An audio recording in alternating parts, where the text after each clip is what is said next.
Bé, bona tarda i moltes gràcies a tots els mitjans de comunicació per la seva assistència en aquesta roda de premsa convocada pel grup municipal socialista. Voldries començar dient que els socialistes no estem en contra de les obres.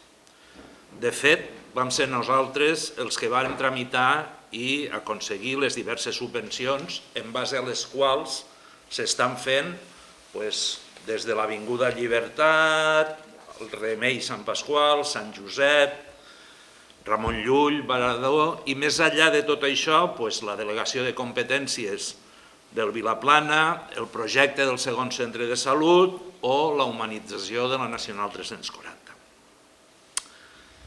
Del que estem en contra és del caos circulatori que s'ha generat per fer totes les obres alhora, en greus afeccions al comerç local, caiguda de vendes, tancaments i als veïns en general. I tot degut a una calculada estratègia política de l'equip de govern actual en retardar més d'un any l'inici de les obres per tal de fer veure que únicament per la seva actuació s'han dut a terme. Però anem a la realitat i com fa pocs dies va dir un alcalde veí, dato gana relato. Vegem les primeres dades. L'Avinguda Llibertat s'hagués tingut que desenvolupar en 4 fases. Es va decidir fer tot en una en l'excusa de l'acompliment dels terminis. Doncs bé, tenien que acabar, segons la licitació, el 16 d'octubre. De fet, aquí està l'atorgament de la licitació.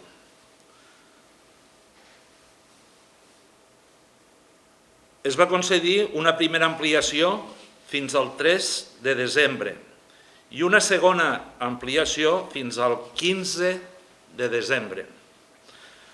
A dia d'avui només cal anar a l'encreuament de Maria Auxiliadora per veure que, no sabem per l'errada de qui, s'ha aixecat fins i tot l'obra nova. És a dir, s'ha comès algun error per part d'algú i s'ha arribat a aixecar de nou obra que ja estava feta. I no només nosaltres pensem que no s'acompliran els terminis.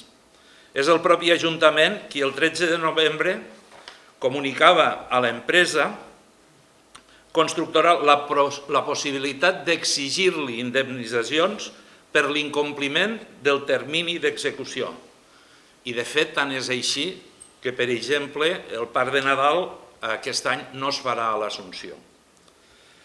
L'obra ha d'estar acabada, justificada i pagada el 31 de desembre. De no ser així, es perdrà la totalitat de la subvenció per valor de més d'1.150.000 euros. A més, s'ha autoritzat una modificació del projecte inicial per valor de més de 195.000 euros. Bé, si parlem del carrer Arcipreste Bono, es repeteix quasi exactament el mateix patró. El termini d'execució dels plecs és de 4 mesos, que l'empresa adjudicatària rebaixa un mes, és a dir, es compromet a executar-la en 3 mesos. El 2 de juny es firma l'acte de comprovació del replanteig i, per tant, el termini d'execució de l'obra és fins al dia 2 de setembre d'aquest any. Es va concedir una primera ampliació fins al 24 d'octubre i una segona ampliació fins al dia 18 de novembre. Aquesta és la segona ampliació. Tinc que comentar una anècdota al respecte. Vaig preguntar en comissió, el mateix dia 18 a les 2 de la tarda, com estava o què pensaven de l'acabament de les obres. I en concret la senyora alcaldessa em va contestar eixerida que el dia 18 no acabava fins a les 12 de la nit. Bé, avui no sé si encara no ha acabat el dia 18, però avui encara no està acabada l'obra. Sin embargo, ella em va dir això, que s'acabava a les 12 de la nit.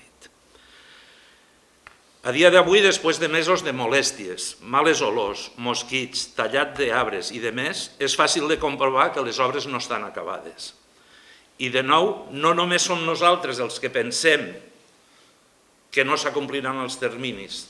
Torna a ser el propi Ajuntament qui el 13 de novembre diu que cap la possibilitat d'exigir indemnitzacions per incompliment de terminis a l'empresa. L'obra ha d'estar acabada, justificada i pagada el dia 28 de novembre. De no ser així, es perdria la totalitat de la subvenció, que és del Pla d'Obres i Serveis de la Diputació, per valor de més de 249.000 euros.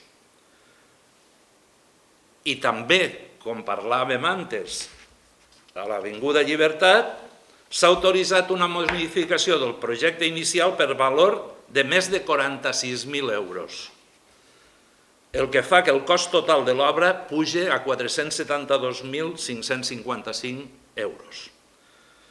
Recordar-lo senzillament que no fa tants anys, per part de l'anterior equip de govern progressista d'esta ciutat, es va remodelar en la seva totalitat, incloent-hi les conduccions de l'aigua potable, el carrer Santa Magdalena. I simplement a tall de comparació, allò va costar algo més de 150.000 euros. Respecte a Remeis Sant Pasqual i el carrer Sant Josep, ja tindrem temps de parlar perquè probablement encara estan molt a l'inici, però dic que el Remei Sant Pasqual es té que acabar el segon trimestre del 2026 i a dia d'avui ja s'ha demanat una ampliació del termini d'execució. Respecte al carrer Sant Josep, després d'un mes del carrer tancat, paralitzat, han començat a treballar i veurem a veure com es desenvolupa. Els vull dir que en totes les obres públiques hi ha, per una part, un director d'obres, que és el que fica l'empresa adjudicatària. I per una altra part, hi ha un responsable de contracte i un director facultatiu que són els que corresponen al promotor, en aquest cas a l'Ajuntament de Vinaròs, i que són els encarregats de vetllar per el bon desenvolupament de les obres que s'estan fent.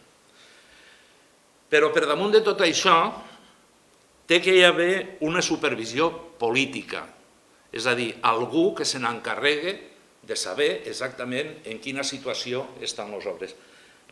I en aquest cas no n'hi ha hagut. Senzillament, vaig a ficar un símil molt groller, potser s'ha entrat com un elefant en catxarreria, emprenent-ho tot alhora i deixant d'assumir cap de les seues responsabilitats i obligacions. I totes aquestes actuacions tenen uns clars damnificats. Per una part els veïns i per una altra els comerços de tot el poble i especialment els que estan ubicats en les zones en obres. Les dificultats de circulació, la manca de places d'aparcament alternatives han fet disminuir notablement l'afluència de gent dels pobles i comarques de voltant, que no hem d'oblidar que són un percentatge molt elevat de la xifra de negoci del comerç local. Sense oblidar que els propis veïns de la ciutat han sofert les dificultats per accedir. I com dèiem al principi, s'ha propiciat una forta caiguda de les ventes, quan no el tancament de comerços. Aquesta situació creiem que no es soluciona en un parell d'actuacions musicals a la Mera, una d'elles suspesa per el temps, ni en molts de tardeos que, tot i que ens puguen agradar, s'organitzen per Nadal, que dubtem que aporten res a la millora de l'activitat comercial. I per tal d'ajudar a minimitzar l'impacte tant econòmic com comercial de les obres, al passat plenari del mes de setembre varen presentar una moció que va ser desestimada per PP, PBI i Vox i que els passo una mica a resumir perquè es faria molt llarg el fet de legislatura. Evidentment, dient que comprenem que s'hagin de fer una sèrie d'obres i que servisquen pel progrés urbanístic i de la ciutat, van proposar una sèrie de mesures, entre elles la rebaixa de l'IBI d'entre un 25 i un 75% per als negocis i serveis situats a l'entresòl o planta baixa, a peu de carrer, afectats, en compensació per les afectacions dels treballs realitzats durant l'any 2025 i 2026. Ahir se proposava, en aquelles obres que duressin entre 3 i 6 mesos, una bonificació del 25%, aquelles que duressin entre 6 i 9 mesos, una bonificació del 50%, i per últim, aquelles que duressin entre 9 i 12 mesos, un 75%. També es proposava una rebaixa de la tassa de recollida de residus d'un 25%. I a part, s'instava a la Regidoria de Comerç i d'Hisenda a habilitar una línia específica d'ajudes o compensacions per comerços, hostaleria i serveis ubicats, d'aproximadament uns 3.000 euros per establiment, en els requisits indispensables, evidentment, que l'activitat hagi començat abans del gener del 2025, que estigui al corrent del pagament en l'Ajuntament, Seguretat Social, Hisenda, etc.,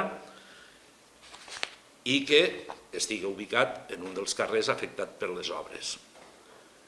Així mateix vam suggerir dissenyar i implantar una campanya de suport i visualització del comerç local, amb la posada en circulació d'una sèrie de bons de diferents quantitats, entre 20 i 100 euros, que es puguen gastar als comerços minoristes, etc. El format consistiria en que el 50% del seu valor nominal seria pagat pel client i l'altre 50% seria assumit per l'Ajuntament de Vinaròs. Bé, totes aquestes mesures van ser desestimades, l'equip de govern les va tombar i no se'ns va permetre ni presentar-les pràcticament. I al final tornem a repetir el que he dit al principi. Els socialistes no estem en contra de les obres que considerem necessàries. El que estem en contra és de la gestió caòtica que s'ha fet per part de l'equip de govern actual de l'Ajuntament de Vinaròs. I, bueno, si tenen alguna pregunta que fer. Les obres de l'antiga carretera 340, tens alguna informació, si van en temps? En principi sí que estan dins del termini que es va previndre, que si no recordo mal eren 18 mesos. Eren 18 mesos, si no recordo malament. Suposo que s'acabarà dins del primer segon trimestre del 2026.